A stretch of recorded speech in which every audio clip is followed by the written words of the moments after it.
Madame, Monsieur, bonsoir. Bienvenue dans cette émission. Le verdict des élections municipales et régionales est tombé. Tous les partis politiques étaient dans la compétition pour ces locales. Chacun est désormais situé sur ses forces et faiblesses, ses victoires et ses pertes. Le RHDP, le PPACU, le PDCI et les indépendants qui ont fait une véritable percée le 2 septembre. Des fortunes diverses que nous allons analyser et commenter avec nos consultants. Et j'ai le plaisir de recevoir professeur Dion Simplice, professeur de philosophie politique. Bonsoir, professeur. Bonsoir.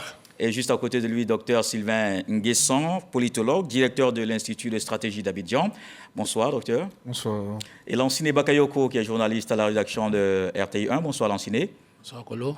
Alafé Wakiliela, directeur de l'Intelligent d'Abidjan. Messieurs, je vous souhaite la bienvenue. Bienvenue dans cette émission qui parle justement du décryptage des élections régionales et municipales. Un retour sur le 2 septembre avec Siaka Kone. Elles se sont tenues le 2 septembre 2023 en Côte d'Ivoire. Les élections locales couplées municipales et régionales ont suscité un engouement réel des électeurs. Une participation s'expliquant par la sensibilisation menée par les formations politiques sur le devoir civique de leurs électeurs. Les parties prenantes au scrutin ont aussi joué leur partition. La CEI, commission en charge de l'organisation, les observateurs, les superviseurs et le Conseil d'État chargés du contentieux. Sur le terrain, 242 listes de candidatures sont allées à la conquête de 201 communes et 31 régions, avec arguments et programmes de développement traduits par des supports de communication attractifs. Les équipes n'ont pas manqué de créativité pour séduire l'électorat. Cette opération a pris fin le jeudi 31 août 2023 à minuit. Elle a fait place au jour du vote, le samedi 2 septembre 2023. Dans la discipline, chaque électeur est allé exprimer son suffrage, sous le regard bienveillant de la force publique. Dans l'ensemble, l'élection n'a pas connu d'incident majeur. À la fermeture des bureaux de vote, place a été faite au dépouillement, à la compilation et à la validation des résultats par la commission centrale de la CEI. Je rappelle que le code QR apparaît sur vos écrans. Scannez-le et envoyez-nous vos contributions et surtout vos questions au cours de cette émission en 90 minutes pour faire le décryptage de cette élection municipale et régionale. Professeur Dion Simplice, alors comment vous avez vécu cette élection ?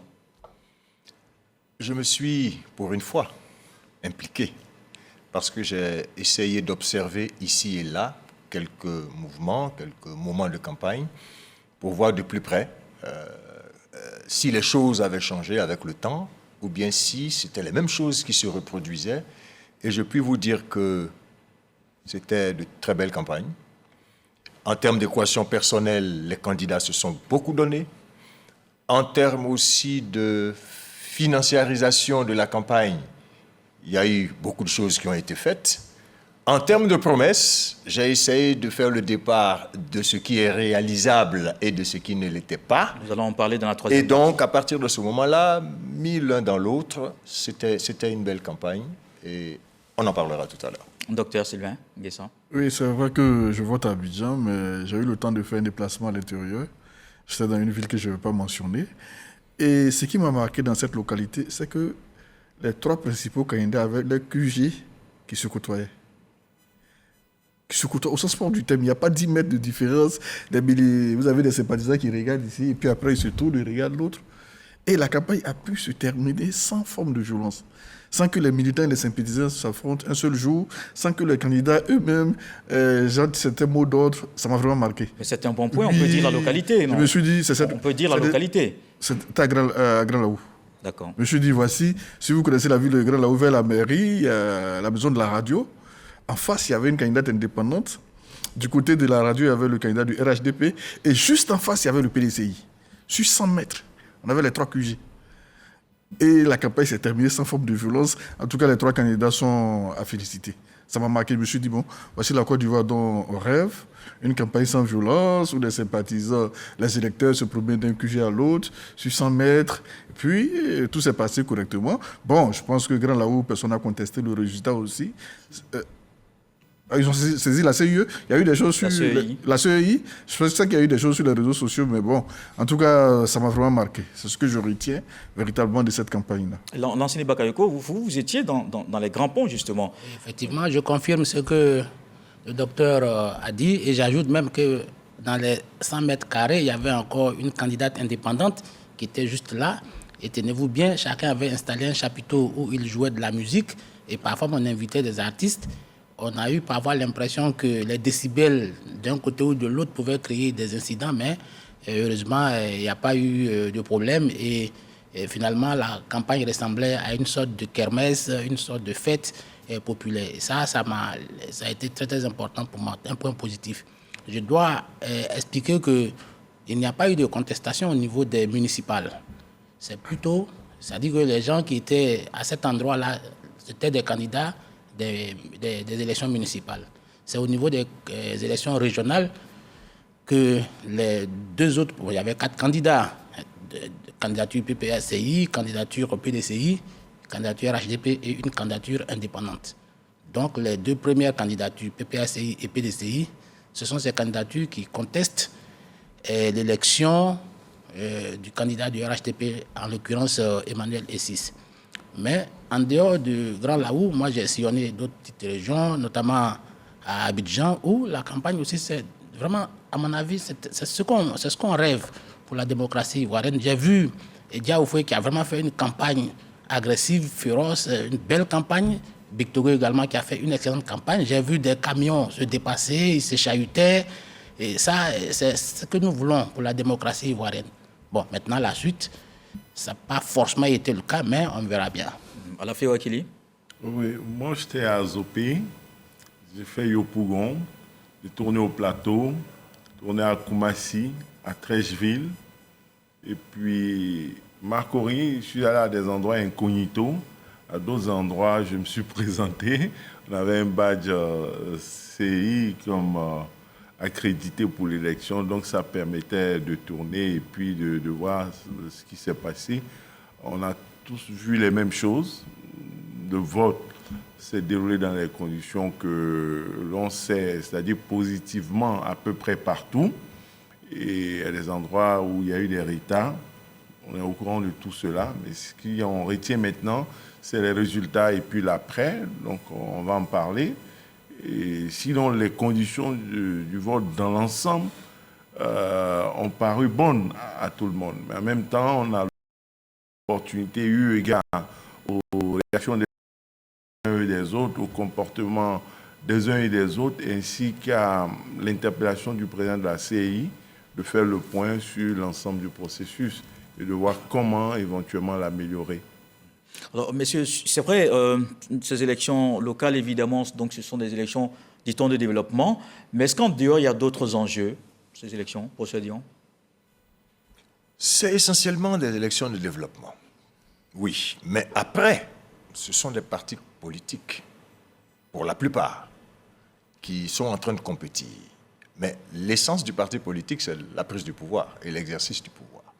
Donc, toute élection de ce genre annonce la grande élection, si l'on peut dire, qui est l'élection présidentielle. Donc, quand on observe les municipales, quand on observe les régionales, on a en vue, en termes d'horizon, l'élection présidentielle, parce que c'est comme si on affûtait ses armes, on faisait le point, et puis on se préparait à attaquer cette élection. Et donc, oui, il y avait un autre enjeu, et je crois qu'on a pu observer que certains partis se sont renforcés, d'autres ont montré leurs limites, d'autres encore sont en train de se chercher, et je crois que c'est toutes ces analyses-là qui pourront permettre à chacun d'affûter ses armes pour attaquer cette grande élection qui arrive. Docteur Sylvain Nguesson, vous êtes d'accord que c'est une première partie de 2025? Oui, je suis tout à fait d'accord. Pour le RHDP, c'était une sorte de référendum. Voici ce que nous avons fait jusque-là. Est-ce que vous êtes d'accord avec ce que nous faisons? Est-ce que vous êtes pour qu'on conserve le pouvoir? C'était là le véritable enjeu pour le RHDP. Je pense qu'aujourd'hui, sans tomber dans l'euphorie, je pense que le RHDP est quand même satisfait du résultat qui a été fait. Pour le PDCI, le PPACI, c'était plutôt stratégie de conquête du pouvoir. Le RHDP gère depuis un certain temps. Nous voulons proposer autre chose. Voici ce que nous proposons. Qu'est-ce que vous en dites? Je pense aussi qu'ils ont eu le résultat et que ce sera à eux d'améliorer leur stratégie de conquête parce que le résultat, on aura l'occasion d'en parler, n'est pas si reluisant. Oui, Lanciné. Oui, les autres l'ont dit. Forcément, c'était un test avant la grande bataille de 2025. C'est vrai, on parle souvent d'élections de développement, mais ce sont essentiellement des élections politiques. Surtout, nous avons toujours dit qu'il s'agissait de faire, c'était une sorte de pesée pour voir qu'est-ce que chacun pèse réellement sur l'échiquier politique. Et c'est dans cette mesure-là que ce processus d'élection locale-là était extrêmement important. Parce que vous allez voir aujourd'hui qu'après ces élections, chacun a une certaine idée de 2025. Ceux qui ont peut-être remporté ont le moral qui est fortement dopé aujourd'hui, ils ont pris de l'assurance. Ceux qui ont eu des scores modérément acceptables, eux vont peut-être retrousser les manches pour améliorer la stratégie de conquête du pouvoir. Mais je pense que cette élection, c'est vrai, c'est une élection de développement. Mais dans nos pays, les élections, surtout dans le contexte ivoirien, toutes les élections sont des élections politiques. Parce que je ne pense pas que les starting blocks qui sont déjà là puissent être chamboulés au motif que c'est des élections de développement. C'est-à-dire que je ne vois pas, moi, un militant du PPACI ou du PDCI aller voter, porter son choix sur un candidat du RHDP au motif que c'est lui qui va apporter le développement. Il y a toujours une arrière-pensée politique et les élections qui viennent de se dérouler ont quand même essayé de donner quelques sillons et en fonction des résultats des uns et des autres, chacun aujourd'hui essaie aussi de se situer non seulement sur l'échiquier politique mais dans le cœur des Ivoiriens. Oui, par rapport à ce qu'il dit, il faut dire quand même qu'il y a peut-être un peu de glissement, il y a quelques légers glissements, on ne sait pas quelle est la proportion, peut-être 5%. Il y a des candidats qui parviennent à se faire élire par des acteurs en dehors de leur camp ou en dehors des partis politiques, par des électeurs qui ne sont pas forcément des militants. Voyez-vous, on a en réalité beaucoup d'électeurs. On a 8 millions d'électeurs, mais on n'a pas 8 millions de militants. Hein? La liste électorale a 8 millions d'électeurs, 8 millions d'Ivoiriens, mais il n'y a pas 8 millions de militants. Les partis politiques récents s'y brandissent des grands chiffres, mais lorsqu'on regarde, je ne sais pas, les partis politiques qui peuvent revendiquer vraiment en termes optimistes sur l'ensemble du territoire, 500 000 militants actifs identifiés avec leur carte à jour, cotisants, payants, etc. Tous, comme souvent chez nous ici, des clubs de football qui ont beaucoup de supporters, mais les supporters actifs ayant leur carte, effectivement, là, ils ne sont pas nombreux. C'est ça le problème. Donc, les électeurs sont des sympathisants, ils ne sont pas forcément des militants. Et, à côté des sympathisants à la cause d'un parti, à l'élection municipale, il y en a qui arrivent à sortir souvent de partis politiques pour fédérer un peu la société civile ou d'autres acteurs, ou même l'opposition, ou des camps adverses. On a vu des alliances qui se sont nouées ça et là, à travers les différents camps politiques. Au niveau, on va y revenir peut-être tout à l'heure, au niveau, moi, des leçons par rapport à 2018, vous savez, l'élection de 2018 était différente de celle de 2013. Parce qu'en 2013, le RHDP était encore plus ou moins en bloc et l'opposition n'était pas complète. En 2013, c'était l'époque, la belle époque du tout RHDP. Guillaume était là, tout le monde était là, Bédier, tout. Et en 2018, la rupture commence. Et on part à cette élection, la même, avec l'idée de se peser. C'est là que vient l'idée de peser, le début de la rupture. Et il y a des endroits où il y a eu des victoires. Les gens ont dit que c'est parce que les candidats ont rusé, comme à Trècheville, comme à Abengourou dans l'Indélé du Joablin, comme même à Azopé avec le Premier ministre, et puis dans le Bélier, par exemple, et puis dans le Gontougo. Mais quand on voit dans l'ensemble, la rupture s'est faite, ils sont devenus RHDP, ces anciens du PDCI qui étaient au RHDP, qui demandaient d'y rester, et puis aussi peut-être le ministre Amdé Kouakou Adivo, on voit que devenu RHDP, avec la rupture avec le PDCI, beaucoup ont pu être élus. Bien entendu, il y a 2 défaites que le RHDP peut noter dans la Nawa et puis dans le Bélier. Mais en dehors de cela, je crois que dans le groupe de la rupture, du début de la rupture de 2018, qui avait un peu rusé, dit-on, qui s'était fait élire PDCI RHDP apparenté et qui n'était pas PDCI totalement, on voit que certains ont pu se faire élire et ça confirme ce que les autres ont dit tout à l'heure, la consolidation du RHDP dans l'ensemble. Oui, justement. Et ça nous permet effectivement de parler des grands enseignements que nous tirons. Et c'est un peu la question que M. Koné nous pose. Est-ce que cette élection nous permet de parler de maturité du peuple en Côte d'Ivoire? Docteur Sylvain? Oui, je pense bien. Depuis l'élection législative, qui elle-même était la résultante des accords politiques entre les forces vives de la nation, je pense que la Côte d'Ivoire est entrée dans une nouvelle dynamique. Des élections sans grande violence, des élections sans mort d'homme. Aux législatives, je pense qu'il n'y a pas eu mort de militants, en tout cas pas de confrontation entre deux blocs qui susciterait de grandes violences. Et là également, je pense qu'il y a eu des cas qui ont été signalés, mais c'est vraiment minime. Donc, je pense que la Côte d'Ivoire est entrée dans une nouvelle dynamique, dans une nouvelle phase. Maturité, on appréciera à la future présidentielle.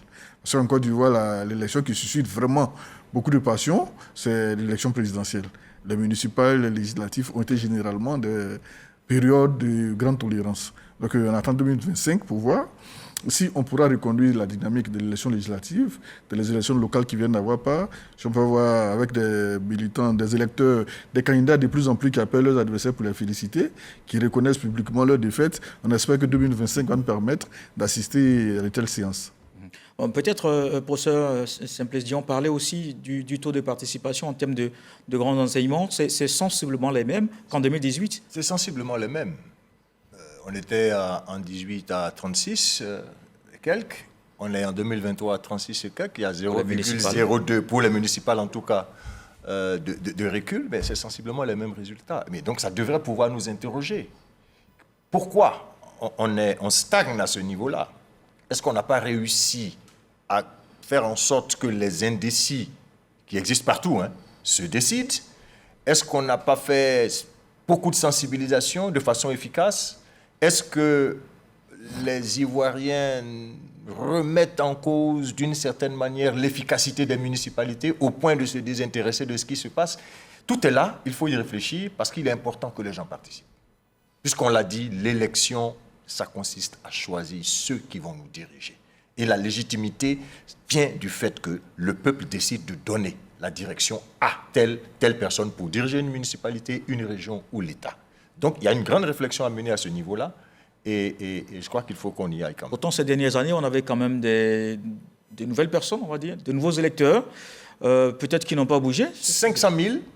Alors, on essaie de voir, est-ce que parce qu'il y a de nouveaux électeurs, ça ne peut pas ou ça ne doit pas forcément jouer sur le taux de participation? Je pense quand même que oui. Ça devrait pouvoir montrer que, parce que beaucoup de gens s'inscrivent à nouveau, beaucoup de gens sont intéressés à la chose publique, le taux de participation devrait pouvoir monter. Mais, encore une fois, il faut le préciser, 36%, c'est quand même un électeur sur 3. Et dans certaines grandes démocraties, parfois, on n'arrive pas à atteindre ce résultat-là. Il faut se satisfaire de cela, mais je crois qu'on peut faire davantage. D'enseigner sur les grands enseignements de cette élection locale? Bon, d'abord, tu parles de taux de participation. Je pense que c'est pas nouveau. Parce que les élections municipales et les élections régionales qui sont un peu plus récentes n'ont jamais drainé du monde au point d'atteindre les élections présidentielles, par exemple, de 2010, notamment au premier tour, on est allé à près de 83% de taux de participation. L'enseignement que moi je peux tirer de ces élections, c'est d'abord, le docteur l'a dit, un peu, on a senti un peu, c'est peut-être prématuré de le dire, mais je vois qu'il y a une certaine maturité du peuple ivoirien, parce que par le passé, toutes ces élections suscitaient de la passion. C'est vrai que nous, on avait voulu attendre cette élection parce qu'elle était beaucoup plus ouverte et beaucoup plus inclusive. Tous les acteurs étaient présents, mais heureusement, il n'y a pas eu de grande déflagration. Et même quand il y a eu quelques bisbilles, c'était, si tu voulais, intra, notamment à Koumassi, où il y a eu quelques petites difficultés entre une indépendante issue du RHDP et le candidat officiel du RHDP. Donc ça, c'était des crises, des sautes d'humeur internes. Mais les protagonistes, les vrais protagonistes n'ont pas eu d'affrontement direct. Donc ça prouve quand même que les Ivoiriens commencent à comprendre le jeu démocratique et qu'ils commencent à s'apercevoir qu'en réalité, tout ça doit être mis en musique dans le sens d'un jeu. Et ça, c'est quand même un très bon point. Et puis, j'ai compris aussi qu'il y a d'autres clivages qui sont quand même, notamment les clivages d'ordre politique. Oui, il n'y a pas eu beaucoup d'invectives, même au niveau le discours politique, au niveau même de la campagne, a été quand même assez mesuré. Je n'ai pas vu de très très grands mots. J'avais eu peur avant, puisque en période de pré-campagne, il y avait quand même quelques frayeurs. Je pense par exemple à ce discours de Justin qui disait que des étrangers venaient, notamment parlant de Kandia Camara et d'Adama Bictogo. Et ça, moi, ça m'avait donné quelques frayeurs, mais heureusement, tout ça a été circonscrit et finalement, la campagne s'est déroulée dans de très bonnes conditions. À mon avis aussi, les élections se sont très, très, très bien déroulées. Et tiens-toi bien, moi, j'étais dans la région des Grands Ponts, j'ai vu par exemple que le candidat du PDCI est allé dans le village du candidat du PPACI et il a tenu un grand meeting. Un grand meeting. Les populations n'ont pas refusé de l'accueillir. Ça a été la même chose, le candidat du PPACI est allé à tout pas dans le village du candidat du RHDP, il a fait son meeting et personne ne lui a jeté la pierre. Et ça, je pense que c'est quelque chose qu'il faut consolider dans les années à venir parce que finalement, c'est l'avenir de la Côte d'Ivoire que tous veulent construire pour nos enfants. À la fin. S'agissant du taux de participation, il faut noter que c'est peut-être Abidjan qui a moins voté que le reste du pays, de façon générale. Or, Abidjan, c'est le tiers de l'électorat. Donc, ça impacte sur l'ensemble des résultats. Ça, c'est un. Maintenant, de deux, relativement à l'élection de 2018, il faut dire qu'il y a eu deux révisions de la liste électorale, deux actualisations. Il y en a eu en 2020 et puis il y en a eu récemment. Donc, le corps électoral s'est accru. Donc, avoir un taux de participation de 36%, il n'y a pas augmentation peut-être de la participation, mais la population qui a voté est plus nombreuse.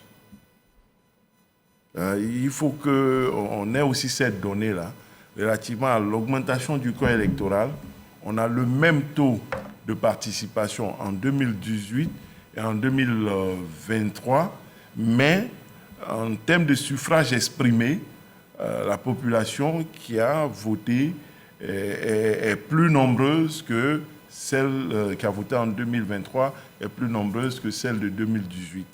Ceci étant, je me dis qu'il y a encore des efforts à faire, notamment peut-être au niveau des centres les plus urbanisés, sauf qu'il y a certaines communes à l'intérieur du pays aussi urbanisées qui ont beaucoup voté, mais il y a des efforts certainement à faire au niveau d'Abidjan. Alors, messieurs, je vous ai entendu tous, mais je n'ai rien entendu sur les prestations de la CEI comme grand enseignement. Qu'est-ce que vous en pensez, procédions? Mais si l'élection s'est bien déroulée, c'est aussi peut-être parce que la CEI a fait sa part. Donc, il est de bon ton de les féliciter. Nous avons vu le président de la CEI très actif, qui s'est donné même à la sensibilisation, qui s'est investi. C'est vrai que lui-même a relevé que beaucoup de ses collaborateurs n'ont pas fait le boulot comme il fallait et ils se sont engagés devant la nation à prendre les sanctions qu'il faut. Mais je crois que petit à petit, chemin faisant, la CEI elle-même s'améliore. C'est ensemble que nous regardons les mécanismes et c'est ensemble que nous allons faire en sorte que ces mécanismes soient adaptés à ce que nous souhaitons vraiment en termes de démocratie. Donc je suis d'accord, il faut féliciter cette structure-là. Il y a beaucoup de travail à faire parce que là, telle qu'elle est structurée, ça va toujours forcément poser un problème de confiance puisque c'est des partis politiques pour l'essentiel qui constituent cette organisation. Ça pose un problème de confiance, mais je crois que petit à petit, la confiance crée la crédibilité renforce la confiance, et puis voilà, nous constaterons que les choses vont bien se faire. Docteur Sylvain, c'est oui, votre avis? Oui, une des grandes avancées aujourd'hui, c'est que tous les Ivoiriens suivent de près les activités de la CEI. Chacun a le temps d'évaluer, de se prononcer, d'apporter des critiques, et entendre le premier responsable de la CEI lui relever les faiblesses de l'institution qu'il dirige, je pense que ça nous a fait nous tous du bien. On a entendu le premier responsable de la CEI revenir sur les bureaux de vote de Gagnon qui n'ont pas ouvert assez tôt, je crois à 11h. Sur le cas du plateau également, lui-même dit qu'il y a eu des cas de tentatives de fraude, des commissaires de la CEI qui ont tenté de jouer sur le taux électoral dans certains bureaux de vote et que la justice fera son travail. Je pense qu'il a fait preuve de transparence. Et ça, c'est vraiment salué. C'est ce qu'on attend d'un premier responsable. Donc, je pense que la CEI, bon, c'est une œuvre humaine. Hein, on peut toujours lui reprocher des choses, des critiques, mais on voit tous une certaine maturité, une certaine dynamique positive au niveau de la CEI. Et c'est la Côte d'Ivoire qui gagne. On espère que toutes les erreurs qui ont été énumérées ça et là trouveront des éléments de réponse et que l'élection de 2025, la prochaine, sera faite sans grand souci. En tout cas, c'est à féliciter. L'enseignant Bakayoko, c'est une échéance réussie pour la CEI? Bon, je pense que la CEI a quand même fait d'énormes efforts, hein, parce que c'est une institution qui cristallise beaucoup de passion et elle est souvent sujette à des critiques les plus virulentes, mais en général, ce sont les mauvais perdants qui souvent la critiquent. Mais j'ai senti un effort de transparence au niveau de la CEI, parce que je l'ai vu même parler de sanctions contre certains de ses commissaires, même avant les élections. Donc, je pense que ça, c'est des efforts. Ça, ce n'est pas des choses qu'on entendait avant. Donc, ça doit contribuer à créer la confiance. Et je suis d'autant, pas heureux, mais optimiste qu'en interne même, puisque c'est une structure collégiale, il y a beaucoup, toutes les parties, en tout cas les parties les plus importantes sont représentées au sein de cette CEI. Non, mais je n'ai pas vu de critique en interne. Bon, peut-être on peut considérer que ce sont les partis politiques qui distillent les résultats des délibérations à leurs militants pour que ceux-là soient porteurs des critiques qui ont été observées par les commissaires des partis politiques. Mais je pense que par le passé, la CEI était quand même, autant elle était attaquée de façon virulente, ça l'était moins cette année. Et donc je pense que ça, c'est des choses à consolider. C'est vrai, il ne faut pas s'attendre à ce que tout le monde vienne dérouler le tapis rouge devant la CEI. Je l'ai dit, certains, quand ils n'ont pas pu remporter les élections, ils trouvent tout de suite un bouc émissaire. Et en général, le bouc émissaire, c'est la commission électorale indépendante. Mais dans l'ensemble, je pense que cette CEI-là a fait beaucoup d'efforts. J'ai même estimé à un moment donné que le président de la CEI était trop présent dans les médias, mais peut-être ça en valait le coup, puisqu'on a eu l'impression finalement que c'était de la sensibilisation qu'il a faite. Il a fait beaucoup de communication. On ne peut pas lui reprocher de n'avoir pas expliqué, de n'avoir pas communiqué. Moi-même, je pense qu'il y avait beaucoup trop de communication, mais je pense que la CEI devait continuer comme ça, parce qu'en fait, elle est la clé de voûte du processus électoral. Si elle déconne, pour parler de façon vulgairement, ça sera la catastrophe. Et donc, elle doit prendre conscience de cette responsabilité. Et je pense que c'est le cas pour que la grande bataille de 2025, qui est attendue de tout le monde, soit aussi une fête amicale, comme l'a été l'élection locale de 2023. Alavé Ouakili, c'est rassurant pour la suite? Oui, c'est rassurant, mais il faut noter que les critiques contre la CEI existent. Mais selon moi, le meilleur hommage rendu à la CEI est la participation de toutes les sensibilités, de toutes les familles politiques à cette élection. C'est vraiment un hommage qui n'a pas de nom, d'une part, et en même temps, ça impose d'écouter les critiques, les observations qui sont faites, et aussi ça interpelle la CEI et son président qui communique déjà assez bien sur la pertinence de poursuivre l'écoute des différents acteurs politiques. Mais ce que je veux noter, c'est que des préoccupations ont été exprimées. Il faut éventuellement les prendre en compte. Par le passé, on a connu cela. Je ne sais pas si ça pose problème ou pas, où à 12h, 14h, on a une estimation nationale du taux de participation.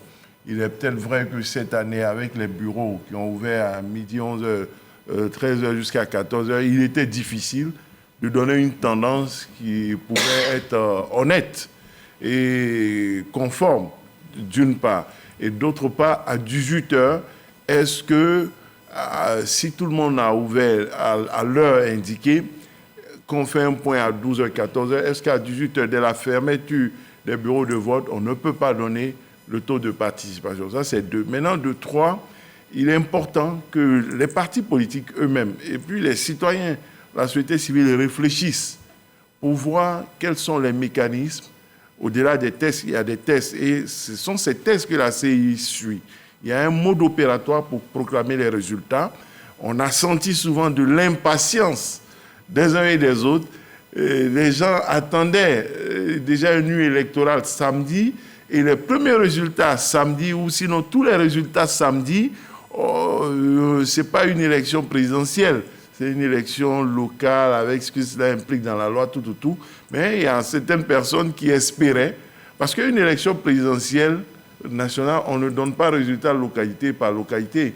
On centralise tout et puis on vient. Après, on peut regarder dans les fiches quelle région a fait tel ou tel, mais on a un résultat unique et national. Ici, ce n'était pas le cas et il faut que les acteurs politiques eux-mêmes regardent, fassent des propositions et puis après sensibilisent les électeurs et l'opinion publique. Parce que quelquefois, il y a des impatiences, il y a des critiques qui, de mon point de vue, sont peut-être de bonne foi, mais sont basées sur une méconnaissance des tests.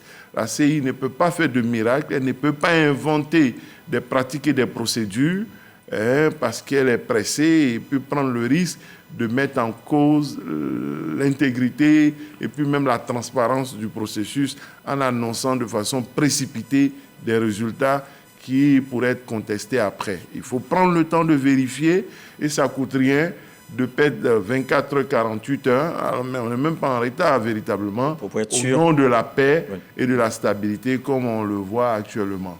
Alors je rappelle que sur vos écrans, vous avez le code QR, donc juste le scanner et nous envoyer vos questions, comme cette question de Fofana tout à l'heure. Est-ce qu'on peut dire que la signature de la charte d'engagement de la paix du médiateur de la République a joué dans cette élection apaisée?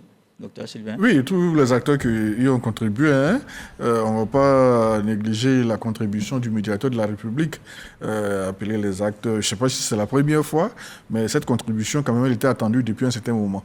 Vous êtes nommé médiateur de la République, quand même, vous devez apporter une contribution à l'apaisement, au rapprochement des différentes postures, à briser le mur de méfiance, au rejet, la suspicion. Donc, je crois qu'ils devront faire davantage pour 2025, mais ce geste, il a salué, tout comme tous ceux qui ont contribué, la CEI, les partis politiques, le dialogue politique qui a eu lieu également en 2021, je crois, avec M. le Premier ministre. Tout ça a renforcé en vue de 2025. Encore une fois de plus, la contribution de M. le médiateur a salué. Messieurs, alors on a fait le tour. Alaphé Ouakli, vous voulez réagir? Oui, c'est que peut-être il y a certaines images.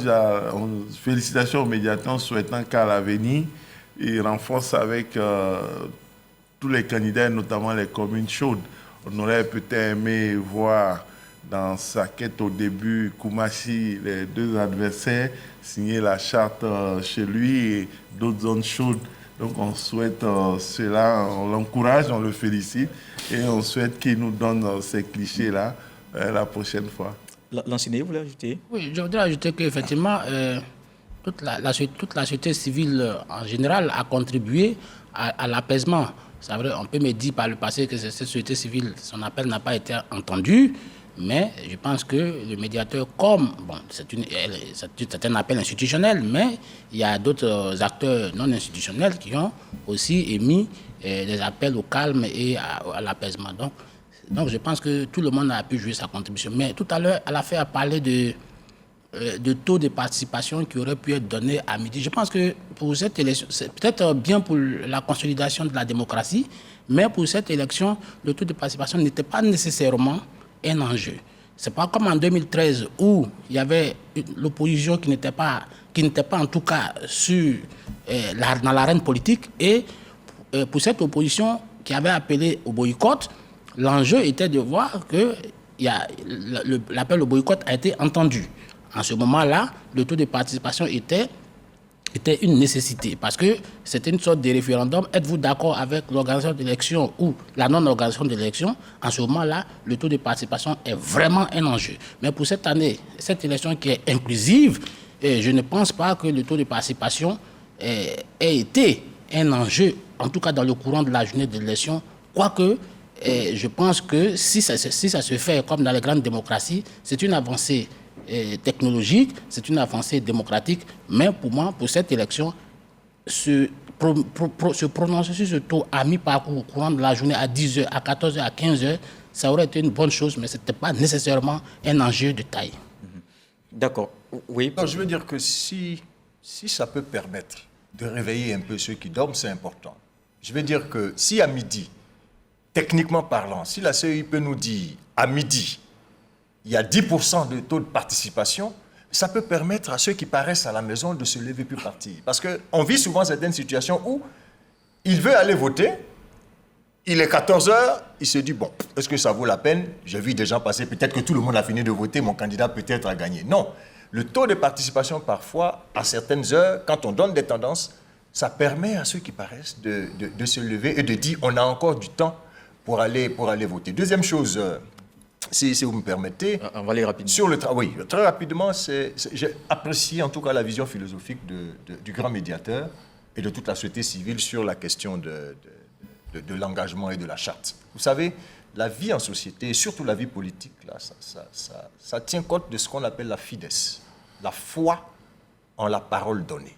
Un homme en général, un homme politique en particulier, il faut qu'il donne sa parole. Et quand il a donné sa parole, il faut qu'il puisse la respecter. C'est ça qui définit un peu l'éthique dans la politique. Donc quand vous avez dit « je m'engage à reconnaître ma défaite », quand on vous annonce votre défaite, parce que vous avez donné votre parole, vous respectez. S'il y a des recours à faire du point de vue juridique et que vous avez des éléments, oui. Mais si vous savez que vous avez été battu, vous avez donné votre parole et vous devez respecter cette parole. Voilà comment l'éthique s'invite en politique. Ben, dans tous les cas, les staffs des candidats suivent, hein, même si la CEI au niveau national ne donne pas le taux de participation à midi 13h, les staffs des candidats, les représentants dans les bureaux de vote donnent l'état des lieux, l'esprit. Il y a depuis ce matin ce bureau de 400 électeurs, il y a seulement 10 qui sont venus. Donc eux, ils prennent le téléphone, ils appellent, ils tournent, la campagne est finie, mais la mobilisation continue pour que les gens viennent voter. Et d'ailleurs, lorsque le chef de l'État allait effectuer son devoir civique, il a encore appelé le samedi, au moment où il venait de voter, le midi était passé, la population a sorti massivement pour voter. C'est-à-dire que c'était important, la participation, l'expression du suffrage. D'accord. Alors, messieurs, les résultats sont connus. Les partis comptabilisent leurs victoires et notent les échecs. Les indépendants, évidemment, n'ont pas été ridicules. À présent, quel changement cela peut avoir sur la vie politique? Un début de réponse avec Davis Oyo et on se retrouve juste après. Les résultats issus des élections municipales et régionales du 2 septembre sont connus. 35 666 candidats se sont livrés à un duel sans merci au cours de ce scrutin. 30 419 au municipal et 5 247 au régional.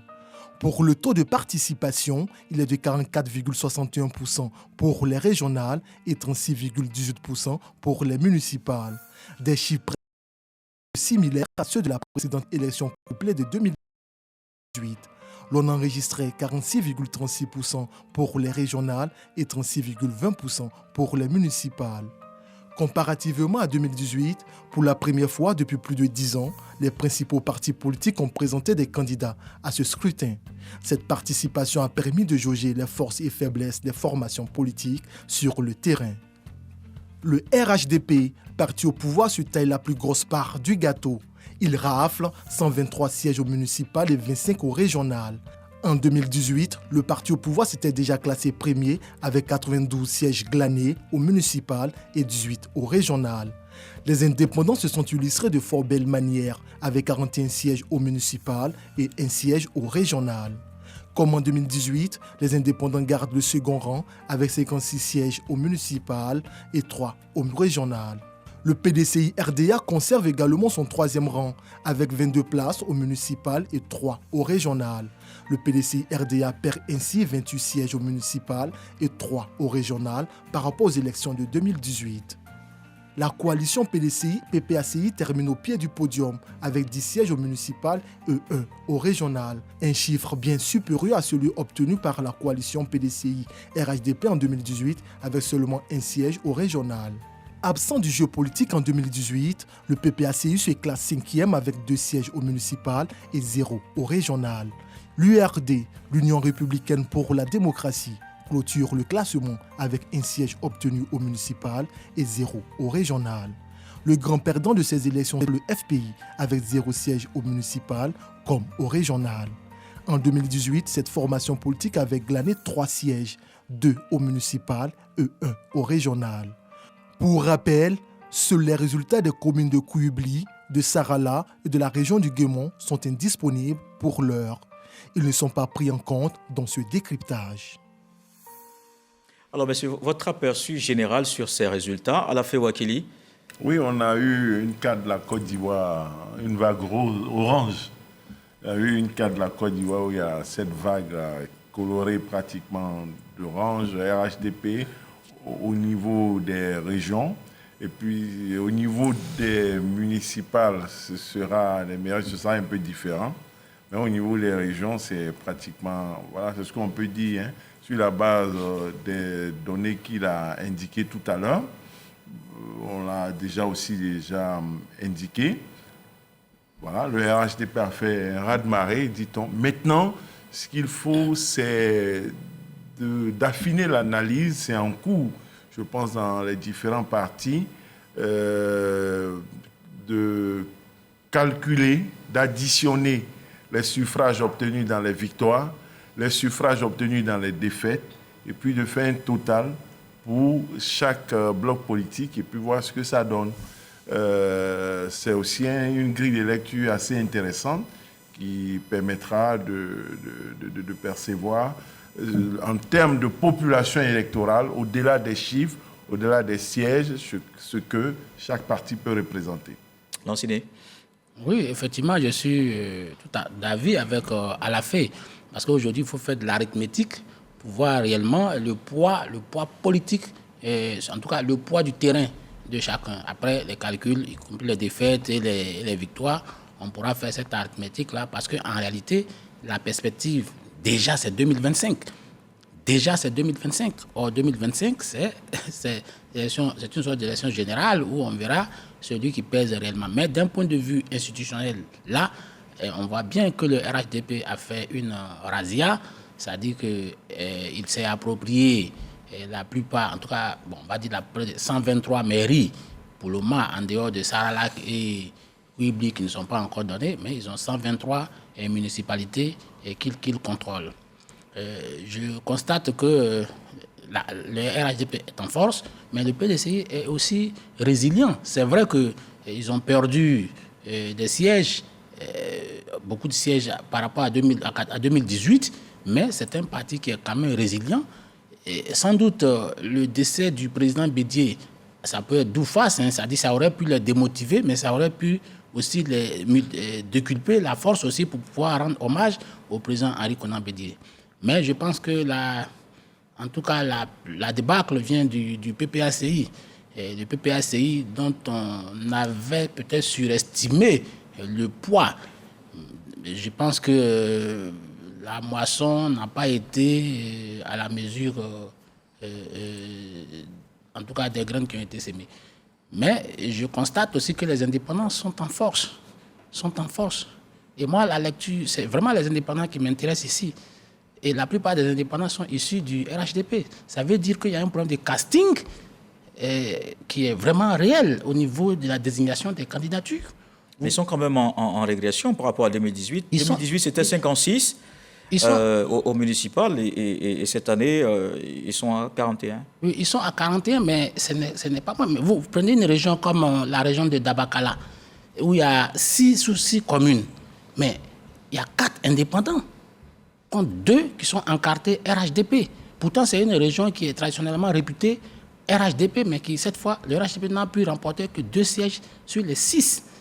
Il y a un problème de casting. Vous voyez, par exemple, que même les individus, mais il faut peut-être réanalyser ça du côté du RHDP. Parce que parfois, les candidatures indépendantes, ça saute aux yeux même pour ceux qui ne sont pas de la région. Si vous prenez une région comme Dabakala, Aboulaye Koulibaly qui a été élu, qui est par ailleurs vice-président du Conseil national de la jeunesse, mais il était très populaire. C'était visible pour nous qui avons l'habitude de regarder ces choses-là, très populaire. Mais il n'a pas été désigné par le RHDP, qui lui a préféré quelqu'un d'autre. Aujourd'hui, il est venu complètement laminer le candidat du RHDP. Donc ça veut dire qu'il y a un problème de casting. Même chose du côté de San Pedro, où Anoblé, visiblement, même avant les élections, moi, j'avais reçu beaucoup d'appels pour me dire si Anoblé va aux élections, il va les perdre. Et que c'est Mme Cissé qui était la plus populaire.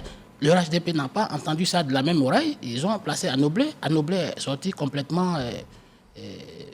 Troisième du scrutin. Et il y a beaucoup de régions comme ça, que ce soit Bondoukou, que ce soit même Kaniasso, où le casting a été mal fait. Donc je pense que c'est une grosse leçon pour le RHDP de reformuler sa façon de désigner les candidatures, de faire de meilleurs castings et de ne pas forcément se fier au discours des élites qui sont dans les régions. Parce que c'est pas parce qu'on est nommé, qu'on est ministre qu'on devient complètement élite de la région et qu'on a le droit de vie et de mort sur l'ensemble de la population et que nos choix sont les meilleurs choix. Ça, c'est le terrain qui détermine quand on fait de la politique.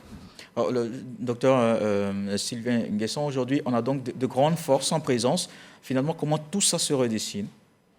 Bon, pour certaines formations politiques, certaines heures à son nez, il faut qu'ils acceptent de revoir leur personnel politique. Il y a de nouveaux visages. Il y a eu l'époque du fouet, il y a cette époque qui prévaut depuis 90. Puis je pense que depuis 2018, quand même, il y a de nouveaux visages qui s'imposent dans certaines régions avec lesquels il va falloir faire avec. Si on prend le parti présidentiel, bon, c'est vrai, M. Patrick Hachi est connu quand même depuis un certain moment. Aujourd'hui, il y a des visages comme M. Bitogo, M. Touré Mamadou qui s'imposent. D'une certaine manière, Mme Anne Ouleto également. Il y a des nouveaux visages qui arrivent, qui s'imposent aujourd'hui, qui sont parvenus à conquérir des territoires qui étaient considérés jusque-là comme des citadelles imprenables. Voilà. Donc, pour certains partis, une certaine heure à son nez, il faut accepter de renouveler le personnel politique. M. Aoussou Jeannot a eu le temps de faire son temps dans cette région, mais une certaine heure à son nez, que les partis acceptent de renouveler la classe politique, leur personnel politique, pour que la démocratie devienne encore plus dynamique. Ça, c'est de un. De deux, comme on l'a tous dit, c'est l'hégémonie du RHDP. Je ne pense pas que dans l'histoire du RHDP, le RHDP puisse avoir ce score-là encore. Je pense que c'est son point culminant. Remporter combien de régions? Je crois que c'est 5 régions qui leur ont échappé. 25 régions. 25 sur 30, je pense. 31 régions. Non, puisque pour le moment, le Guémon... On n'a pas le Guémon. On n'a pas le Guémon. Donc sur 30, ce score-là, je pense, bon, c'est le fruit de tous ces efforts fournis depuis ces longues années d'opposition. Depuis l'arrivée au pouvoir également, ces nouveaux visages qui sont partis au contact des populations, des gens sachant qu'ils n'étaient pas, Touré Mamadou n'était pas forcément connu, monsieur le ministre Touré Mamadou n'était pas forcément connu dans la région du Haut-Sassandra. Peut-être que Daloa, où il aurait étudié, peut-être qu'il était connu de certaines personnes, mais le contact avec les personnes, le contact avec certaines personnes, on fait de lui le leader du Haut-Sassandra. Madame Anne Ouleto, on ne vendait pas cher sa peau. Dans le cavalier. Mais quand même, elle était la présidente du conseil régional depuis. Oui, non, je veux dire, il y a certaines années, on ne la connaissait pratiquement pas dans sa région. Mais à force d'aller au contact des populations, d'aller au contact de ces populations, en 10 ans, elle est devenue le leader de la région. Voilà, c'est de ça que je veux parler. Donc, on essaie un renouvellement du personnel politique avec des gens qui vont faire plus le terrain. Pas s'asseoir forcément à Abidjan, espérant que leur nom fera le travail. Non, cette époque-là, aujourd'hui, elle est passée. Les populations attendent de voir des leaders qu'elles peuvent rencontrer chaque fois, des leaders à qui elles peuvent exprimer certains problèmes, des leaders à qui elles peuvent poser des soucis communautaires, voilà, en termes de développement, etc., etc.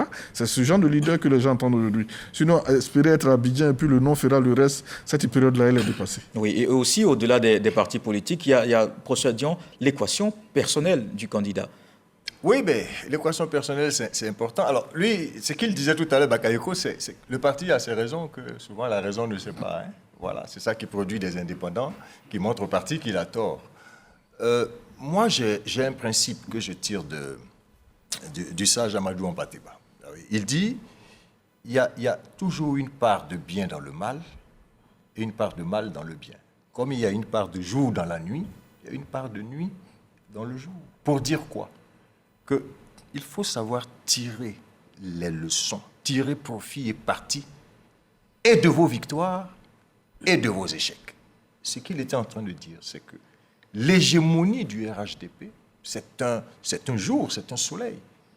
Mais est-ce que le RHDP n'a pas atteint, comme il a dit, le climax, le niveau le plus élevé? À partir de quoi il doit commencer maintenant à s'interroger sur ce qui peut arriver avec le temps. Parce que quand vous atteignez le sommet, ce qui peut vous arriver, c'est la descente. Ils se sont organisés, il faut le leur reconnaître. Ils se sont donné des objectifs très clairs. À l'investiture de leur candidat, le président a été très clair. Il leur a demandé justement d'asseoir son hégémonie. Ils ont atteint cet objectif. Il est même allé jusqu'à parler aux candidats pour leur dire, si vous vous en souvenez, il paraît que vous n'êtes pas généreux avec les populations. Parce que chez moi, on dit que si vous ne voulez pas que les gens vous suivent, ne vous mettez pas devant eux. Si vous voulez vous mettre devant eux, ça veut dire qu'ils doivent vous suivre. Donc, votre responsabilité de leader, il faut l'assumer. Je crois qu'ils ont compris cela. Ils se sont donnés à fond. C'est le résultat qu'ils ont eu. Le PDCI-RDA, on l'a souligné, est résilient. Mais ça ne peut pas suffire. Avec la disparition du président Bédié, justement, est-ce que le PDCI pourrait faire mieux? Ils ont désormais, avec ce résultat qui est là, l'opportunité de se réorganiser, de se restructurer et d'aller à la conquête de nouveaux électeurs du pouvoir. Le PEPACI, ne l'oublions pas, c'est un nouveau parti. Même si c'est des vieilles personnes qu'on connaît qui ont créé ce parti, c'est un nouveau parti. J'ai compris, je peux me tromper, pourquoi Laurent Gbagbo dit, malgré tout, allons aux élections. Mais parce qu'il faut savoir ce que vous pesez, ce que vous valez. Maintenant, ils savent ce qu'ils représentent. Ils savent que le nom seul de Gbagbo ne suffit plus. Ils savent que Gbagbo n'a plus, comme le bon vieux Poséidon, ce dieu qui avait une arme avec 3 fourches, Simone, Afi, Blé-Goudé, qui sont partis. Donc, il n'y a plus ces armes-là. Comment ils réorganisent ces armes? Comment ils restructurent tout ça? Comment ils s'offrent une méthode et un discours? Parce que je vous ai dit que j'ai tourné un peu. Le discours, c'était « Votez-nous pour que Gbagbo revienne au pouvoir ». Mais c'est un discours qui n'est plus actuel. Je crois qu'ils s'en sont rendus compte. Donc, eux aussi doivent comprendre que dans cette nuit qu'ils sont en train de vivre là, il y a un jour qui est possible. C'est à eux de s'asseoir, d'élaborer un discours de la méthode, de chercher à savoir où ils vont, comment ils vont y aller, avec quel type de discours pour les Ivoiriens. Il faut que le PEPACI actualise ce qu'il est. C'est la même chose pour Afi N'Guessan, qui a pris le FPI. On va parler de ce cas spécifique à Afi N'Guessan tout à l'heure. Alors, à la fois qu'il est justement, les forces se réorganisent sur le terrain. On a parlé du RHDP qui, évidemment, a tout pris sur son passage. On peut peut-être parler aussi du RDA, le PDCI-RDA, du PEPACI, et puis bon, de l'URD aussi. Il faut dire que aussi, au-delà de ce que les gens peuvent appeler des fiefs, il faut regarder souvent en détail certains résultats.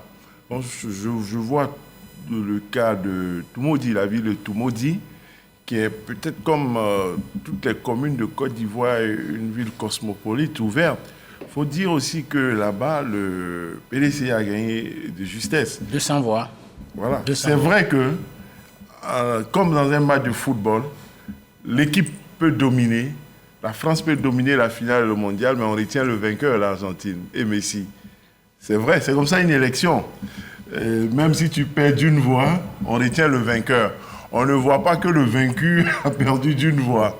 On retient le vainqueur, comme à San Pedro ou ailleurs. Mais dans l'analyse, il faut voir à côté des bulletins nuls à Toumoudi combien on fait gagner le PDCI avant de dire que bon, il y a eu une débâcle ou que le PDCI conserve ses bastions. Ça, c'est un. C'est vrai aussi qu'à Yamoussoukro, l'écart est grand, il n'y a pas de débat. Et puis dans d'autres endroits, l'écart semble grand, mais il est important d'affiner dans les analyses et de voir les choses. Relativement au PPACI, pour revenir, je veux dire que pour moi, cette élection pour le PPACI est initiatique, réinitiatique. Oui, 11-12 ans après, ça fait peut-être un chapitre, mais ça me rappelle l'élection de 90 entre le président Gbagbo et puis le président Houphouët-Boigny. Il partait peut-être, je ne sais pas, il n'était pas évident qu'il gagne, mais il a eu un score historique. Les fameux 500 000 électeurs de l'époque. 18%. Voilà, 500 000 face à 2 millions. Et ils n'atteindront certainement pas 18% si on fait un suffrage total, eu égard à l'accroissement de la population électorale.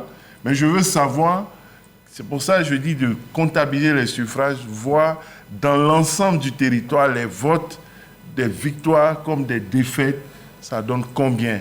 À Port-Boué, Katina a eu combien? Damana Picasse a eu combien de voix?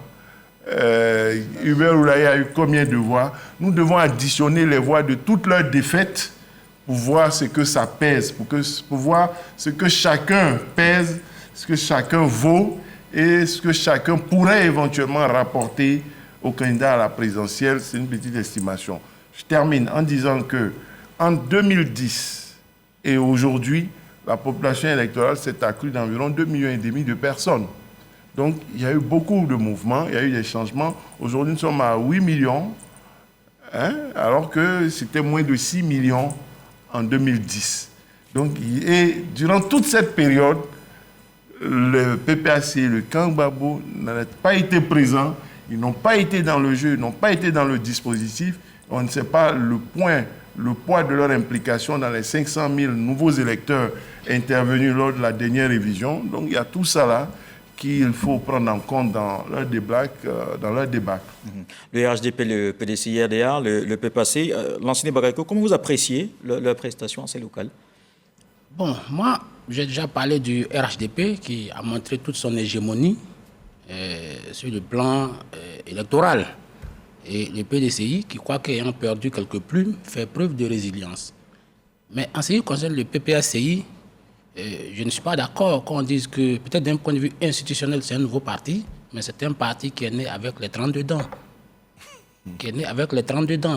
Donc, ça dit que c'est un parti qui a quand même... Il y a la crème. C'est de fortes personnalités qui sont au niveau du PPACI. Mais je pense que le PPACI doit faire, si vous voulez, sa propre introspection, parce que je pense qu'ils se sont surestimés. Ils ont banalisé toutes les situations qui auraient pu constituer des moments de rassemblement pour eux. Vous faites référence à quoi? Je fais référence, par exemple, à la crise avec Afin Guessan. On a banalisé, on dit qu'il avait, c'était lui, il avait l'enveloppe vide et qu'ils avaient le vrai contenu. Et quand Blé Goudé n'a pas nécessairement adhéré, on a dit qu'il était un poids plume, il ne représente pas grand-chose. Quand Simone Babo a pris du recul, on a dit que son existence était seulement liée au président Laurent Gbagbo et que il tirait sa légitimité de sa proximité avec le président Laurent Gbagbo. Vous voyez que toutes ces situations ont été banalisées. Ça dit que le PPACI était assis sur des certitudes qui, en réalité, sont aujourd'hui des choses factices, qui ne sont pas réelles. Vous voyez, donc le PPACI doit faire preuve d'un peu d'humilité pour pouvoir reconquérir. Moi, je suis un peu peiné par rapport au PPACI parce que le PPACI, complètement dévasté de cette manière, ça remet en cause la vitalité démocratique. Je ne pense pas que le RHDP, peut-être pour la vitrine, soit très heureux d'avoir aujourd'hui une majorité aussi obèse sur l'échiquier politique, parce qu'il faut quand même qu'il y ait du répondant devant. En tout cas pour nous. Il y a le PDCI RDA. Oui, mais le PDCI, c'est une opposition très modérée. La vraie opposition, à mon avis, viendra du PPACI qui, quand même, peut donner du fil à retordre. Mais moi, ça m'amène, en tout cas, si j'avais quelques propositions à faire au PPACI, c'est le professeur a parlé du discours, de la méthode. Il faut repenser le discours, parce que le discours du PPACI ne passe plus. Ça ne passe plus. C'est-à-dire que c'est un discours qui est aujourd'hui désuet. Ça dit que revendiquer la propriété unilatérale de la Côte d'Ivoire, les autres sont des étrangers, c'est nous qui sommes les vrais propriétaires de la Côte d'Ivoire. Nous avons ça, ce discours-là, il est désuet aujourd'hui, il est caduc. Il faut le remodeler, il faut aller à la conquête d'autres électeurs, il faut sortir des clichés de 2010, il faut sortir du passé, parce que ce passé n'est plus le présent, ne sera peut-être plus le futur. Donc je pense que le PPACI a un vrai challenge, c'est de repenser sa méthode, même, je pourrais même dire discursive vis-à-vis de la population ivoirienne, s'ouvrir davantage, parce que je considère que c'est un parti qui se ferme. Il faut s'ouvrir, il faut ouvrir les bras à tout le monde, parce que, et moi je le demande avec insistance, parce qu'il faut que la démocratie ivoirienne vive, il faut qu'il y ait un contenu, et le contenu ne peut pas se faire avec un PPACI aussi faible. Je suis tout à fait d'accord avec lui. On espère qu'ils vont tirer des leçons, que ce discours-là, il ne passe plus. Voilà. Le RHDP a proposé une orientation stratégique, la Côte d'Ivoire des infrastructures. On peut ne pas être d'accord, mais ils ont proposé leur voie. Maintenant, c'est à l'opposition en face de proposer un discours alternatif. Bon, on entend souvent à Abidjan, on ne mange pas goudron. C'est vrai, mais qu'est-ce que vous proposez à la place? Bon, les candidats du RHDP qui vont dans les localités vont toujours promettre des infrastructures aux gens. C'est une proposition qu'ils font, c'est une offre. Maintenant, en face, qu'est-ce que vous partez dit? Voilà, il faut que le PPACI accepte de se remettre en cause. Une telle hégémonie, comme il l'a dit, en termes de gouvernance, il faut un certain équilibre quand même.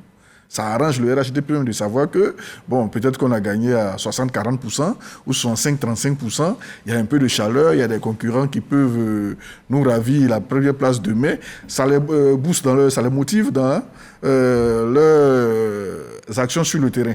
Mais quand on gagne à plus de 80%, ça peut susciter certaines litanies, certaines parties. Bon, de toutes les façons, on a déjà gagné. Et ce n'est pas bon pour la Côte d'Ivoire. Il faut que l'opposition accepte, le PPACI en particulier. Il y a eu un certain moment, il y a eu des histoires tristes. Pratiquement chacun de nous ici en a été victime. Mais il faut accepter quand même de tourner la page. Mais bien surtout que le PDCI et le PPACI, par endroits, étaient alliés, mais d'autre part, non. Est-ce que déjà tout part pas le fait que l'opposition ne soit pas allée en rang serré assez longtemps? Quelle est la clause de cette autre constitution qui oblige l'opposition à aller à une élection en rang serré? Non, c'est le charme de la démocratie, que chacun aille vendre son projet aux électeurs pour que les électeurs fassent un choix. J'entends souvent dire ça, qu'à Yopougon, le PPACI, le RHDP et le PDCI auraient dû aller ensemble. Pourquoi ils devraient aller ensemble? Parce qu'ils l'ont fait ailleurs aussi. Oui. Parce qu'ils l'ont fait ailleurs. Ils n'ont pas gagné partout où ils l'ont fait aussi. Oui. Dans les endroits où ils l'ont fait, où ils n'ont pas gagné. Voilà, ils ont gagné seulement ensemble dans le Moronou et puis dans la Nawa. Il y a des endroits où ils l'ont fait, ils n'ont pas gagné. Ils n'ont pas gagné partout où ils l'ont fait. Voilà. À Guiglo, par exemple, dans le Cavalier, ils l'ont fait, ils n'ont pas gagné. Voilà. Ça veut donc dire qu'ils auraient pu le faire partout sans gagner. Oui.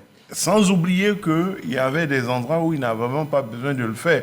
Avec les résultats qui sont tombés, on a vu qu'à Port-Boué, ils n'avaient pas besoin de le faire, que c'était bien pour eux d'y aller et puis de voir ce qu'il reste. À Port-Boué, les maires sortants s'est bien débrouillés à gagner. À Cocody, ils ne l'ont pas fait. Ils ont eu quand même un suffrage qui n'est pas à négliger. 5-6 000, un pronom qui n'est pas peut-être très très connu, voilà, par rapport à d'autres. Et puis, au plateau, le maire PDC n'a pas eu besoin d'eux pour gagner. Donc, eux aussi, ils avaient besoin d'exister, de voir ce qu'ils représentent. Et puis, à Yopougon, pourquoi rougir? Michel Babo, tout seul, a eu près de 50 000 voix. Mais pourquoi il doit en rougir? Ils n'ont pas gagné. Le RHDP a gagné. Tout le monde a vu la campagne victorieuse de Adama Bitogo. Mais moi, je pense que c'est une performance. Pour Michel Babo, il y a plus de 40 000 voix. Mais si, parce qu'ils ont été élus avec 40 000 voix députés, une courte avance. Ils étaient 6 candidats, ils étaient 2 partis. Aujourd'hui, il est tout seul et il rassemble autant. Et le PDCI qui contestait la suprématie du PPACI à Yopougon est à 25 000. Ça veut dire que entre eux deux, on sait qui est le chef à Yopougon, mais ils ont eu un grand chef qui est Adama Bitogo, qui est le RHDP. Mais entre PPACI et PDCI à Yopougon, on sait maintenant qui est le chef.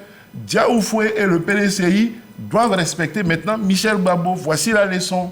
Oui. L'ancien n'est pas d'accord avec vous à la fin. C'est ce que moi je fais comme analyse. Sur ce plan, ils n'ont pas perdu. Et comme je l'ai dit, là où ils se sont mis ensemble, dans le Haut-Sassandra, ils ont perdu lamentablement. Pourquoi pense-t-on que si Michel et Dia s'étaient mis ensemble, ils n'auraient pas perdu? Non, je ne suis pas d'accord. Dans tous les cas, la question se pose parce que, bon, ils sont en alliance. Oui, d'accord. Enfin, moi, je ne vois pas en quoi Afi, Simone, Tête Bleu Goudé, resté au FPI. Aujourd'hui, elle la politique du FPI qu'on a connu, du PPACI, sans un nouveau parti, s'ils étaient restés. C'est-à-dire, on arrive, Babo fait la paix avec Afi Nguessa, Simone est sorti, il n'y a pas tous les bruits que l'on sait, on ne crée pas PPACI, on laisse Afi, on gère.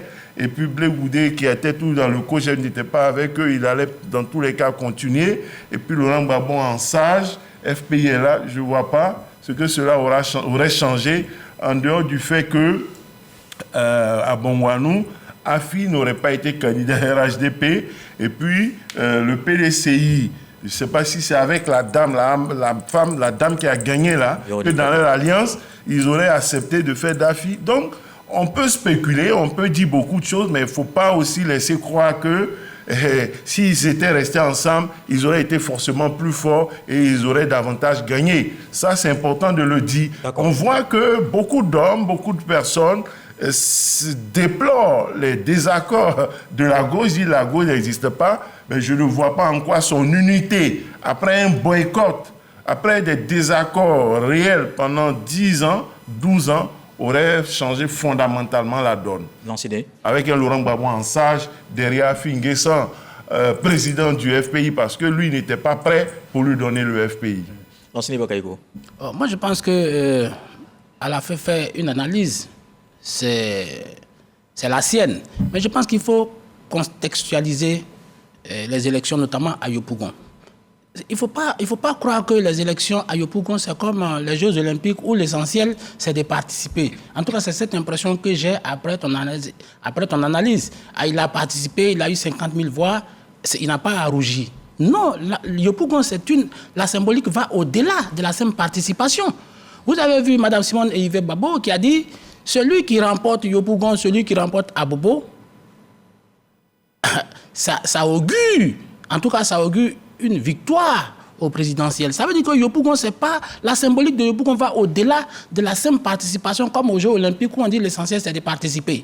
C'est pour ça que je pense que cette défaite-là, le PPACI a à rougir de cette défaite. Ils ont franchement à rougir de cette défaite parce que perdre Yopougon, ça n'augure rien de bon. Pour être simple. D'accord. Bon alors, messieurs, j'imagine évidemment des candidats étaient vraiment attendus dans cette élection, mais au final, pas au rendez-vous de la victoire, comme d'autres qui étaient attendus, comme perdants, mais qui finalement ont gagné. Je pense par exemple à Afi N'Guessan. Est-ce que c'est une défaite que vous comprenez, Dr Sylvain? Bon, j'ai quand même un peu de mal à comprendre la défaite de M. Afi N'Guessan. Je connais un peu la localité. Et j'ai échangé également avec certains de ses collaborateurs à la veille des élections qui semblaient optimistes. Surtout que, il est le président sortant, il a un certain bilan dans la localité, et de surcroît, il y avait liste commune, si je m'abuse, avec le RHDP. Donc, les 3 départements, Ara, Bongouanou, Mbato, 2 semblaient se mettre ensemble, Ara et Bongouanou, pour contrer Madame, comment elle s'appelle? Madame Véronique Aka de Mbato. Donc ça semblait quand même bien parti pour que M. Afi N'Guessan puisse conserver son fauteuil. Et donc les premières heures sur les réseaux sociaux, on a lu qu'il avait gagné. Moi j'ai dit, c'est sans surprise que M. Afi N'Guessan puisse gagner. Et puis au dernier moment, on apprend que, finalement, j'étais quand même surpris. Un écart grand. Oui, et on se pose des questions maintenant sur la suite de sa carrière. Mais ils sont dans la politique il y a longtemps. Je pense qu'ils vont trouver des ressorts internes pour pouvoir restructurer leur machine pour revenir en 2025, pourquoi pas. Mais quand même, c'est une défaite qui est assez surprenante pour ma part. Pour ce dire justement, ça pose la question aussi du partenariat avec le RHDP. Qu'est-ce que ça va devenir?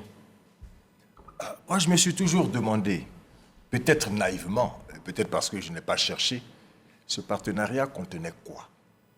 Je n'ai pas encore eu la réponse. Est-ce que le partenariat impliquait que, en cas de candidature d'Afi N'Guessan, le RHDP l'accompagnerait pour véritablement asseoir son hégémonie sur sa région? Est-ce que le partenariat implique l'entrée de M. Afi au gouvernement malgré une défaite probable, etc.? Je n'ai pas ce contenu-là. Je constate simplement que ce partenariat n'a pas permis à M. Afi N'Guessan d'être président de région. Ça, je le constate. Je constate donc que ça pourrait signifier qu'il n'a plus la maîtrise du terrain. Parce que quand vous avez la maîtrise du terrain, vous vous faites élire. Donc, ça nous pose des questions. Le RHDP, en principe, était censé accompagner. Puisque le président a expressément demandé aux candidats du RHDP de se désister en faveur de Afi N'Guessan. Peut-être que les arrangements auraient dû permettre au RHDP de le soutenir pour qu'il puisse emporter cette victoire-là. Qu'est-ce qui s'est passé dans les faits? Il faut peut-être creuser. Peut-être qu'il y a eu les échos qui nous parviennent, il y a eu des accords au dernier moment entre le RHDP et M.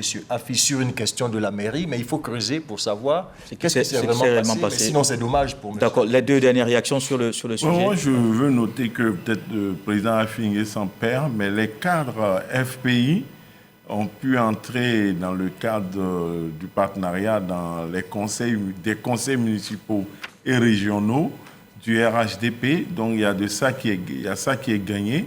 Ils sont dans les exécutifs locaux. La question sera de voir si des accords seront faits pour qu'ils soient dans les bureaux des conseils régionaux et puis dans les municipalités pour participer davantage à la gouvernance, renforcer le partenariat et éviter peut-être d'être des simples conseillers régionaux et municipaux. Oui. Une autre surprise, je pense à la région du Bélier, où le président du Sénat n'est pas passé. Qu'est-ce que cela vous inspire ou vous avez d'autres surprises du genre que vous avez notées, l'enseigné?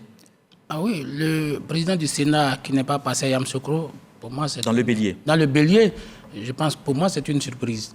Parce qu'à un moment donné, j'avais eu l'impression qu'il avait la même mise sur l'ensemble de la région, mais les élections viennent de nous montrer que ce n'était pas le cas, c'était une illusion d'optique. Donc, peut-être affaibli, oui, affaibli, mais vous savez, c'est un peu comme Afi N'Guessan. Vous savez, on n'a pas parlé de coalition, on a parlé de partenariat. Ça veut dire que c'est la politique qui a permis, c'est la politique qui a permis à Afi N'Guessan et le RHDP de se mettre ensemble, quoique Afi N'Guessan, ce partenariat était une question existentielle pour Afi N'Guessan. Malheureusement, ça n'a pas marché, mais je pense que la politique devrait pouvoir jouer. C'est vrai, on me dira qu'en politique, on ne fait pas des passes à l'adversaire, il n'y a pas de cadeaux, mais pour le moment, Afi N'Guessan n'est pas en position d'adversaire. Et donc, je pense que la solidarité agissante, qui peut-être va caractériser le RHDP, qui va devoir permettre à Afi N'Guessan d'exister, peut-être d'utiliser plus tard en 2025, parce que même s'il n'a pas remporté les élections, mais en termes de suffrage, il y a un petit pourcentage qu'il a que le RHDP peut lorgner en 2025. Parce que je vous l'ai dit, l'enjeu, c'est 2025. D'accord. Alors, la troisième partie... Oui, rapidement, on va aller pour la troisième partie. Il parle du suffrage de la fille, c'est pas ça pèse combien, mais il refuse de prendre en compte les voix de Michel Ayopougon. D'accord. Alors, la troisième partie sont les promesses de campagne. Qu'est-ce qu'il faut attendre des élus? On a promené notre micro, ils ont réagi. On va les écouter au micro de Achille Guedreau.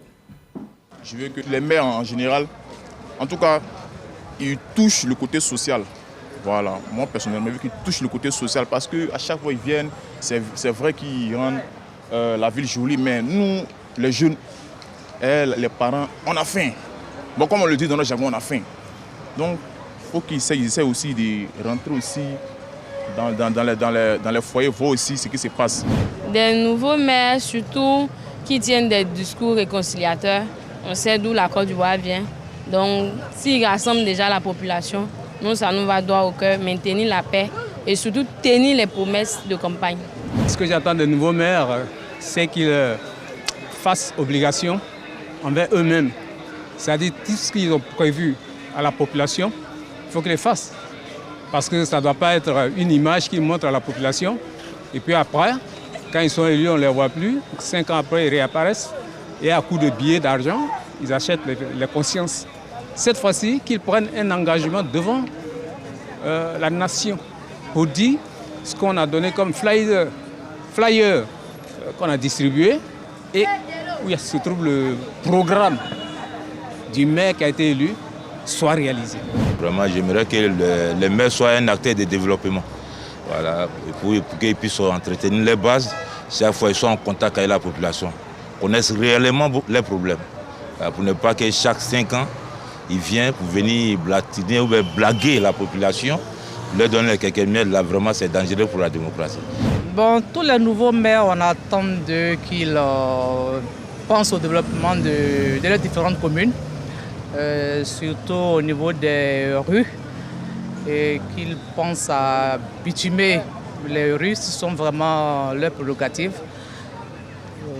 Dans l'ensemble, voilà un peu ce que je peux dire. Et puis surtout, la question de la salubrité. Il y a un peu trop d'ordures encore dans les rues. Bon, et puis qu'ils réparent vraiment les routes pour que véritablement la circulation puisse être aisée. Alors, monsieur, les promesses de campagne, parfois, c'est démesuré. Est-ce que, finalement, il faut les tenir, surtout pour ces élections locales? Procédions. Il y a beaucoup de promesses qui ont été faites. Je l'ai souligné tout à l'heure. Il y en a qui sont irréalisables. Parce que, malheureusement, la nature des hommes est ainsi faite. Les hommes aiment rêver. Il faut les faire rêver. Si vous ne faites pas rêver un peuple, il ne vous suit pas. Si vous dites à un peuple, je ne suis pas en mesure de vous faire 3 lycées, je vais en faire un seul, celui qui vient après dit, je vais faire 10 lycées. Mais est-ce qu'il ne faut pas être réaliste? 10 lycées d'excellence, la nature de l'homme fait qu'on est tout de suite porté vers celui qui nous promet les 10 lycées. Ça, c'est clair. Mais en même temps, il y a des promesses qui côtoient ce genre de promesses qui sont réalisables. Des promesses d'éducation, d'infrastructure, de salubrité, comme on a dit. Ça, c'est des choses qui paraissent très simples, mais c'est des choses qui parlent aux populations. Et il faut vraiment faire en sorte que les nouveaux maires puissent tenir ces promesses. Ce n'est pas normal qu'en 2023, on passe dans certaines cités et que les ordures soient encore entassées à côté des maisons. Et qu'il n'y ait pas de collège de proximité pour les enfants. Ça n'est pas normal. Et ils ont les moyens de régler ces besoins immédiats. Deuxième chose. Rapidement.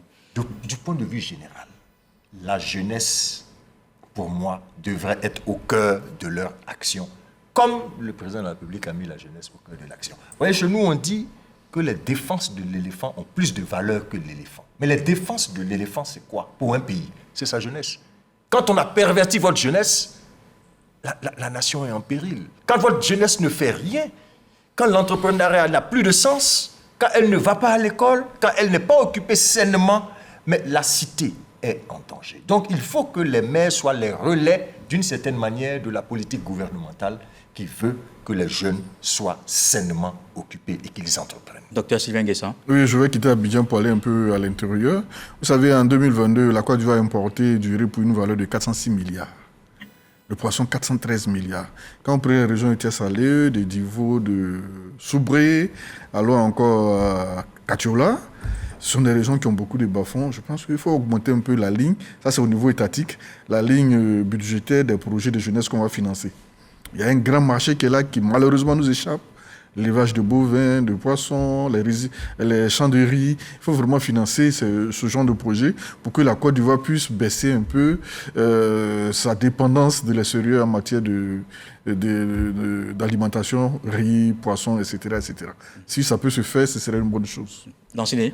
Oui, dans la continuité de ce que je viens d'entendre, il faut que, au-delà des promesses de campagne, les mairies et les conseils régionaux, il faut bien que l'État central lui-même s'implique, notamment pour régler ces questions-là. On a parlé d'agropole dans les principales régions du pays. Je pense que ça, c'est un projet vital.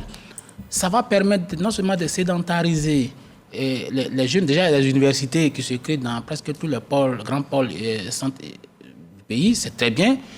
Et si on fait les agropoles, comme le docteur le dit, ça va permettre de sédentariser nos jeunes. Donc, il y a des promesses de campagne qui ont été faites, mais les promesses de campagne restent les promesses de campagne. C'est vrai que les candidats RHDP ont bénéficié, je vais dire, de l'effectivité des projets qui ont été réalisés par l'État central via le gouvernement, et donc qui s'en sont appropriés. Il y a d'ailleurs le professeur Bangali qui avait parlé ici de chantage aux infrastructures.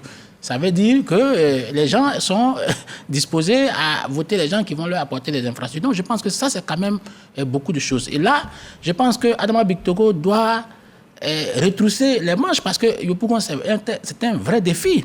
Les questions de voirie sont des choses qui doivent être réalisées. Il est beaucoup attendu sur la question de la voirie urbaine au niveau de Yopougon, au niveau de l'emploi, au niveau même des questions de salubrité. Et pas seulement lui, Abi Raoul également. C'est vrai que ça, c'est une commune qui se construit d'elle-même par les opérateurs économiques privés, mais il faut une forte implication parce que Marcory, quand même, c'est une des vitrines de la ville d'Abidjan. Trècheville également, il faut qu'Amicha fasse quand même preuve d'inventivité parce que Trècheville ne peut pas continuer d'être ce qu'elle est. Des cours communes, c'est quand même l'épicentre d'Abidjan. Donc il faut quand même que nos élus donnent du contenu aux promesses qu'ils ont faites aux populations. Et puis, il faut aussi dire aux populations de ne pas en attendre de façon disproportionnée. Parce qu'en fin de compte, c'est une campagne et les promesses de campagne restent des promesses de campagne. Ah non, elles attendent beaucoup, les populations. Mais est-ce que les maires et les conseils régionaux ont vraiment les moyens, justement? C'est peut-être ça la question. On fait campagne justement sur ça. Choisir les hommes qui peuvent vous apporter le développement. Ce qui a été appelé le chantage aux infrastructures. Et il a gagné son pari. Mais dans le Béquet, le premier qui a dit ça, c'était Assaoré Jacques et les gens le lui ont reproché. Il a gagné l'élection. Il est mis au défi maintenant. Il doit apporter le développement. Pareil partout. Et comme a dit le professeur, le plus dur, ce n'est pas de monter, c'est d'arriver. Une fois qu'on est en haut, au sommet de la montagne, d'y rester. Car il y a un risque de descendre, de dégringoler. Mais avant 2028, pour faire le bilan, il y a 2025. Donc il faut se mettre au travail. 2 ans pour convaincre, avant les 5 ans, pour une élection éventuelle. Donc cette bonne victoire pour 2025 doit se consolider par un rythme de travail. Ça doit aller vite. Ça doit aller très, très, très, très vite pour que en 2025, ces mêmes maires disent, vous voyez, on a changé quelque chose pour vous. Vous voyez, où ça n'a pas beaucoup bougé, ils n'ont pas choisi le RHDP, donc choisissez notre candidat. C'est un défi. Les populations attendent beaucoup. Et dans le Haut-Sassandra, à Yopougon, dans le Cavali, la campagne a été faite avec ça, à Boaké, dans le Béquet, partout, les populations attendent beaucoup. Beaucoup même, et il faut pouvoir satisfaire leurs attentes par le RHDP, certes, mais aussi les maires qui ont pu être réélus, qui ne sont pas RHDP ailleurs, les populations aussi attendent. Hein, les indépendants. Au-delà de la probabilité, oui, les populations aussi attendent de voir où les indépendants vont déposer leur victoire. Mais ils sont pas quand on s'en tient aux menaces, ils ne sont pas les bienvenus. On espère. Ça a été dit. Mais il a été dit qu'ils sont l'expression de la vitalité démocratique. Donc on peut s'attendre à tout. Messieurs, 90 minutes, ça va tellement vite. Merci pour cette émission de décryptage des élections municipales et régionales. C'est terminé. Merci à professeur Simplice Dion, docteur Sylvain Nguessan, Alafi Wakili, Lansine Bakayoko. Cette émission a été réalisée par Awa Sawadogo et toutes les équipes techniques autour. Merci à vous de nous avoir suivis. À bientôt.